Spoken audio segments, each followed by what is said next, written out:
Bismillahirrahmanirrahim. Sahih Muslim 1. kısım. 3. bab. Anlığanlıki nərsinin hamısını sözləb yürüşdün, çəkləş doğrusida. 7. hadis. Abu Hurayra radiyallahu anhudan Rasulullah sallallahu aleyhi ve sellem mundaq degan: Kişinin anlığanlıki nərsini sözləb yürüşü onun yalğancı ekanligiga yetarlik kifoyadır.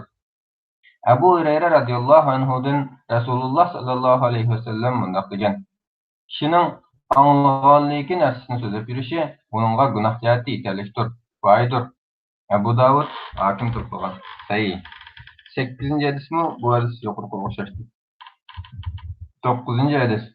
Ömer radiyallahu anhu kişinin anlığanlıki nərsini sözləb yürüşü onun yalğancı kishi ekanligiga yetarlik kifoyadır degan. 10. hadis. Malik radiyallahu anhu şunu bilinglar ki, anlığanlıki nərsini sözləb yürgən kişi kamil musulman bo'lolmaydi. Ayıp nuqsondan xoli bo'lolmaydi. Bu kişi şu altida mangi iman bo'lolmaydi degan.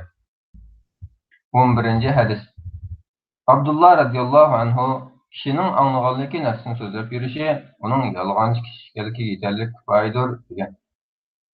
12. hadis. Abdurrahman ibn Mahdi rahimalloh kişi anlığanlıki nərsinin bəsini, yani deyip yalğanlarını sözləb yürüşdən özünü saqlab tutub almağıca iqtida qılınmağan iman bo'lolmaydi degan. 13. hadis.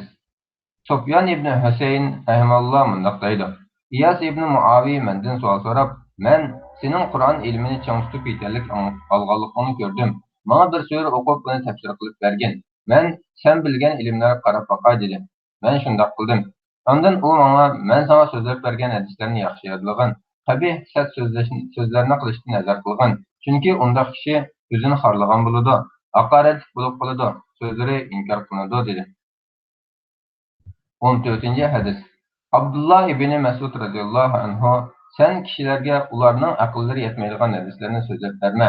Agar shundaq qilsang, ularning ba'siga fitna fasodlar, ya'ni ezib ketish yuz beradi degan.